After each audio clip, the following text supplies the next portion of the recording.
Bu yil Ramazan kirgandan boshlab Istanbul ko'chalarida uchisiga oppoq kepallik kiygan va Xitoy jazo lagerlaridagi mahbuslarning kiyimini kiygan va bo'yniga Sharq Turkistonda izderaksiz g'oyib bo'lgan Uyg'ur qarindoshlarimizning suratini osgan.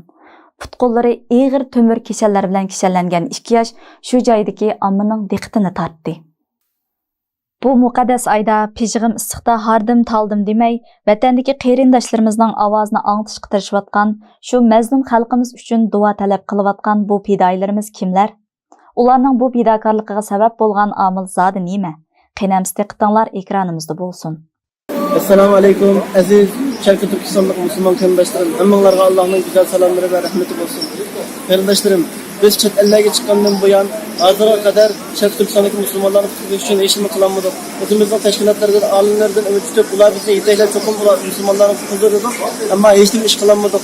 Shuning uchun biz Islom qarindishim bilan Ramazon bo'yicha butun masjidlarda, odam ko'p rayonlarda, sayohat rayonlarida o'zimizningki ko'rgan zulmlarni anglitish bilan birga tashviqot tarqatish va shu musulmonlarning Sharq Turkistonda musulmonlarni qutqarish uchun ishim qilinganlik va ular uchun duo qilishni talab qilib, so'qoqlarda o'sha ishlarni qilyapmiz.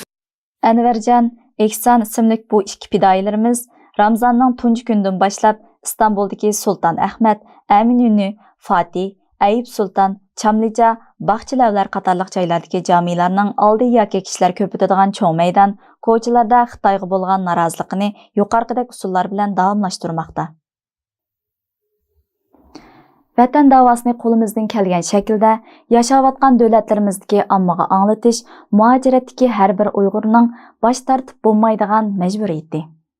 Biz istansimiz nomidan bu ikki yoshga cho'nqur rahmatimizni bildiramiz.